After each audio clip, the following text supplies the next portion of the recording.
अस्सलाम वालेकुम, welcome to zoology forum. आज हम animal diversity invertebrates and chordates का सेकंड चैप्टर स्टार्ट करेंगे, जिसमें हम बात करेंगे animal like protist the protozoa के बारे में। पार्ट 1 में हम बात करेंगे 3 चीज़ों के बारे में। एक तो है एवोल्यूशनरी पर्सपेक्टिव प्रोटोजोआ का, सेकंड है life with in a single membrane, और थर्ड है कि मेंटेनिंग होम्योस्टेसिस। तो लेट्स स्टार्ट द वीडियो। और उस वीडियो स्टार्ट करने से पहले प्लीज़ आप लोग मेरे चैनल को सब्सक्राइब कर दें, ठीक है। अब बात करते हैं एवोल्यूशनरी पर्सपेक्टिव की। सबसे पहले एवोल्यूशनरी पर्सपेक्टिव में 3 चीज़ें हैं, एक फोसिल स्टडी, सेकंड है ओरिजिन और थर्ड है टेक्सोनमी। सबसे पहले बात करते हैं फोसिल स्टडी की। फोसिल, जब इसके फोसिल्स को स्टडी किया गया तो देखा गया कि सारे जो प्रोटिस्ट थे और एनिमल्स थे वो तकरीबन 550 मिलियन ईयर्स को कैम्ब्रियन पीरियड में प्रेजेंट थे। और जो फोसिल्स थे ये इसके कुछ थोड़ी बहुत ही एविडेंसेस मिले, जिसकी बिना पे ये बात की गई। उसके बाद ओरिजिन की बात करें तो ये ओरिजिनेट हुए हैं आर्किया से। आर्किया क्या होता है? प्रोकैरियोटिक माइक्रोब्स होते हैं, प्रोकैरियोटिक जो कि एक्सट्रीम इन्वायरमेंट में रहते हैं और एनारोबिक इन्वायरमेंट में रहते हैं, जो कि हमने जो चैप्टर फर्स्ट था इसकी पहली ही वीडियो में ये बात की थी इसके बारे में, जब हमने डोमेन के बारे में पढ़ा था। तो एंशंट आर्किया जो थे उन्होंने गिव राइज किया प्रोटिस्ट को। प्रोटिस्ट आर्किया से बने तकरीबन 1.5 बिलियन ईयर्स को, और इस सारे मैकेनिज़्म को अच्छे से एक्सप्लेन करती हैं एंडोसिम्बियोटिक हाइपोथेसिस। एंडोसिम्बियोटिक हाइपोथेसिस क्या कहती है कि जो सारे जो भी यूकैरियोटिक ऑर्गेनेलीज हैं, ये यूकैरियोटिक ऑर्गेनिजम्स हैं, ये सारे ड्राइव हुए हैं प्रोकैरियोटिक माइक्रोब से। मतलब यूकैरियोट्स हैं वो प्रोकैरियोट से अराइज हुए हैं, तो ये देखा जाता है, ठीक है। उसके बाद टेक्सोनमी की बात करें तो टेक्सोनमी बात करने से पहले ज़ूलॉजिस्ट जो हैं ये बेसिकली डिवाइड करते हैं इनको 7 से लेके 45 फाइला के अंदर। 7 to 45 फाइला तकरीबन वो कहते हैं कि इनके हैं। ये जो फाइला हैं ये किसी एक इंसिस्टर से तो नहीं आ सकती, इसलिए ज़ूलॉजिस्ट कंसीडर करते हैं इनको पॉलीफाइलेटिक। अब पॉलीफाइलेटिक आपको बहुत दफ़ा बता चुकी हूँ कि पॉलीफाइलेटिक ऐसे ग्रुप ऑफ ऑर्गेनिजम्स होते हैं जिनके एक से ज़्यादा इंसिस्टर्स होते हैं, वो एक से ज़्यादा इंसिस्टर से बिलोंग करते हैं। तो प्रोटोजोआ के भी पॉलीफाइलेटिक कंसीडर किया जाता है। इसमें 2 ग्रुप ऑफ ऑर्गेनिजम्स आ जाते हैं प्रोटिस्ट में, एक होते हैं एनिमल लाइक प्रोटिस्ट और दूसरे होते हैं प्लांट लाइक प्रोटिस्ट। अब आगे बात करते हैं life with in a single membrane के बारे में। की बात करें तो प्रोटिस्ट क्या ये हैं यूनिसेलुलर ऑर्गेनिजम्स, और क्योंकि ये यूनिसेलुलर ऑर्गेनिजम्स हैं इसीलिए इनके पास सिर्फ एक ही मेम्ब्रेन होगी। एक सिंगल मेम्ब्रेन के अंदर ही इनके जो भी सारे फंक्शंस होते हैं वो परफॉर्म होते हैं। इनको लोकोमोशन है, बेशक वो डाइजेशन है, रिप्रोडक्शन है, सारे फंक्शंस जो हैं एक ही सिंगल मेम्ब्रेन के अंदर परफॉर्म होते हैं, ठीक है।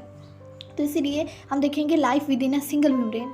अब टर्म प्रोटोजोआ की बात की जाए तो इसको रेफ़र किया जाता था पहले कीमो ऑर्गेनोट्रॉफिक। कीमो ऑर्गेनोट्रॉफिक इसको इसलिए कहते हैं, कीमो ऑर्गेनोट्रॉफिक का मतलब होता है 2 ऐसे ऑर्गेनिज़म जो कि ऑर्गेनिक कंपाउंड्स को यूज़ करते हैं for as a source of energy for biosynthesis. तो ऐसे ऑर्गेनिज़म को कहते हैं कीमो ऑर्गेनोट्रॉफिक, और प्रोटोजोआ को पहले कीमो ऑर्गेनोट्रॉफिक कहा जाता था।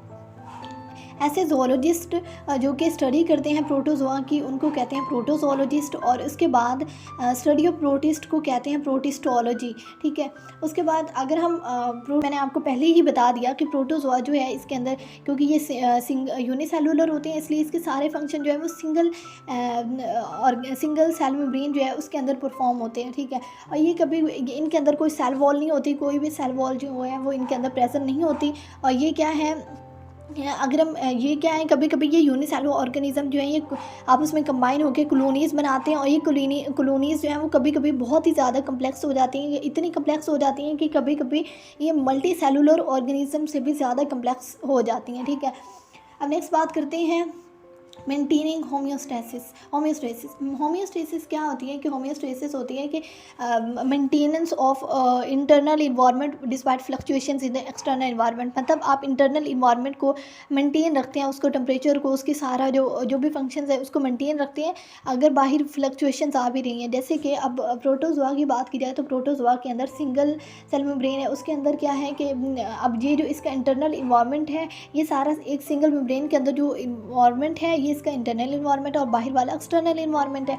अब ये अपने जो इंटरनल इन्वायरमेंट को वो मेंटेन रखते हैं। अगर बाहर के टेम्परेचर में कोई भी फ्लक्चुएशंस आ रही हैं, बेशक वो टेम्परेचर में चेंजेस हैं या किसी भी किस्म के कोई भी चेंजेस हैं, लेकिन वो अंदर को मेंटेन रख रही हैं, इसको होमियोस्टेसिस कहेंगे। इसके डिफरेंट मेंटेन रखने के डिफरेंट मेथड्स हैं। हम 5 मेथड्स हैं टोटल, हम 1 बाय 1 इन पे बात करते हैं। Sport, osmoregulation, injection of food, process of digestion and last one is respiration and excretion. 1 by 1 बात करते हैं इन पे।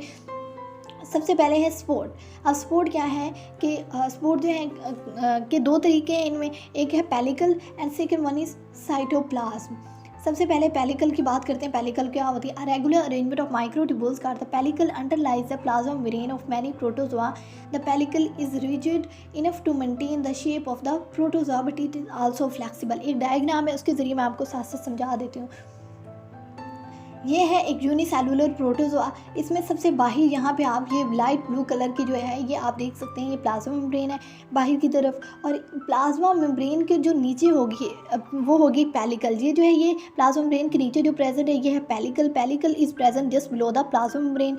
उसके अलावा पेलिकल बनी किस चीज़ की होती है? ये माइक्रोट्यूब्यूल्स की अरेंजमेंट से बनती है पेलिकल। पेलिकल जो है इसका काम होता है कि वो शेप को मेंटेन रखती है, जो है प्लाज्म जो है प्रोटोजोआ इसकी शेप को मेंटेन रखती है, ठीक है। अब साइटोप्लाज्म की बात करें तो साइटोप्लाज्म के 2 रीजन्स होते हैं, एक होता है ectoplasm and second one is endoplasm. Ectoplasm की बात करें तो एक्टोप्लाज्म जैसे कि ये डायग्राम देखें, ये जो बिल्कुल पेलिकल के नीचे वाला पोर्शन है साइटोप्लाज्म का, ये सारा साइटोप्लाज्म है। साइटोप्लाज्म के जो भी पेलिकल के जो भी नीचे वाला पोर्शन होगा बिल्कुल ये होगा, मतलब अगर हम कहें कि ये वाला जो पोर्शन है ये सारा पोर्शन, ये वाला पोर्शन, ठीक है।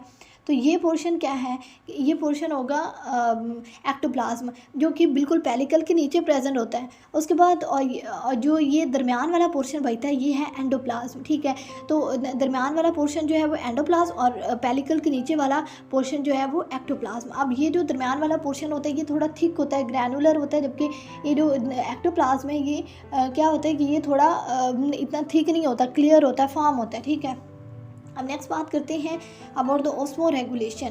ऑस्मो रेगुलेशन क्या होती है कि the maintenance of water and solute balance, उसको मेंटेन रखना बॉडी के अंदर, उसको बोलते हैं ऑस्मो रेगुलेशन। ऑस्मो रेगुलेशन में प्रोटोजोआ के अंदर सबसे पहले मैरीन प्रोटोजोआ होते हैं कुछ, जो कि मैरीन इन्वायरमेंट्स में रहते हैं, और एक होते हैं फ्रेश वाटर प्रोटोजोआ जो कि फ्रेश वाटर इन्वायरमेंट्स में रहते हैं।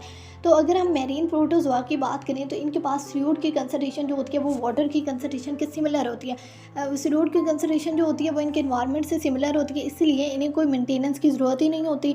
सो इनके अंदर कोई मेथड नहीं है, ठीक है। अब फ्रेश वाटर की बात करें तो इनके पास क्या है कि इनको ज़रूरत होती है अपने रेगुलेट करने की वाटर और सॉल्यूट की कंसंट्रेशन, क्योंकि इनके अंदर जो है सॉल्यूट की कंसंट्रेशन ज़्यादा होती है, जबकि बाहर जो इन्वायरमेंट है उसके अंदर वाटर की कंसंट्रेशन ज़्यादा होती है। सो इन्हें मेंटेन रखना पड़ता है। इनके अंदर जो वाटर इंटर करता है फ्रेश वाटर प्रोटोजोआ के, वो ओस्मोसिस के ज़रिए इंटर करता है। और ओस्मोसिस को आप जानते हैं कि वाटर मॉलिक्यूल जो है वो जब परमिएबल मेम्ब्रेन्स के एरिया ऑफ हाई कंसंट्रेशन से लो कंसंट्रेशन की तरफ गुजरते हैं तो उसको कहते हैं ओस्मोसिस, ठीक है। अब इसके ओस्मोसिस के ज़रिए आते हैं कॉन्ट्रैक्टाइल। अगर वाटर जो है वो ज़्यादा हो गया तो इनकी बॉडी से रिमूव करने के लिए कॉन्ट्रैक्टाइल विक्यूल्स होते हैं, जो कि कभी कभार स्मॉलर विक्यूल्स की फ्यूजन से बनते हैं। जैसे कि यहाँ पे कॉन्ट्रैक्टाइल विक्यूल्स डायग्राम में आपको दिखा देती हूँ। ये है कॉन्ट्रैक्टाइल विक्यूल, ये है कॉन्ट्रैक्टाइल विक्यूल जो कि इनकी बॉडी से एक्सेस वाटर को रिमूव करता है, ठीक है। और ये फ्यूजन ऑफ डिफरेंट स्मॉल विक्यूल से बनता है, ठीक है। उसके बाद नेक्स्ट बात करते हैं इंजेक्शन ऑफ फूड की। ये फूड कैसे इनटेक करते हैं, कैसे इंजेस्ट करते हैं। तो जो है कुछ प्रोटोजोआ जो हैं ज़्यादातर जो हैं वो न्यूट्रिएंट्स जो हैं वो को अब्जॉर्ब करते हैं, और अब्जॉर्ब कैसे करते हैं? बाय द एक्टिव ट्रांसपोर्ट के ज़रिए अब्जॉर्ब करते हैं। अब एक्टिव ट्रांसपोर्ट तो आपको पता है कि जिसमें क्या है कि कुछ स्पेसिफिक प्रोटीन्स की ज़रूरत होती है जो कि मेम्ब्रेन के अक्रॉस जो है वो स्पेसिफिक मॉलिक्यूल्स को मूव करवाते हैं, और इसमें एनर्जी की ज़रूरत भी होती है एक्टिव ट्रांसपोर्ट में। अब दूसरा जो मेथड है, कुछ जो है वो होल पार्टिकल को इंजेस्ट कर लेते हैं कुछ प्रोटोजोआ एंडोसाइटोसिस के ज़रिए, जिसमें फूड विक्यूल्स की फॉर्मेशन होती है एंडोसाइटोसिस में। और जो थर्ड मेथड है कि कुछ फूड को इंजेस्ट करते हैं थ्रू द साइटोफेरिंग्स। अब साइटोफेरिंग्स क्या है कि साइटोफेरिंग्स ये जैसे कि डायग्राम में आप देखें, यहाँ पे है साइटोफेरिंग्स, ये है साइटोफेरिंग्स, डाइजेशन मतलब ये बॉडी के अंदर जो फूड लेके जाते हैं अब उसको डाइजेस्ट कैसे करते हैं, इसके भी डिफरेंट मैकेनिज़म्स हैं।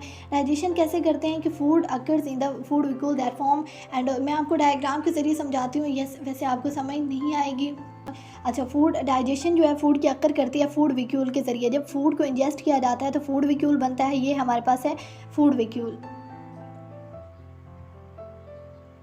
ये हमारे पास ये देखें, ये है एक फूड विक्यूल, इसके अंदर फूड के डिफरेंट पार्टिकल्स प्रेजेंट है। अब फूड विक्यूल बनता है, फूड विक्यूल बनने के बाद क्या होता है कि एंडोसाइटोसिस के ज़रिए बनता है ये फूड विक्यूल।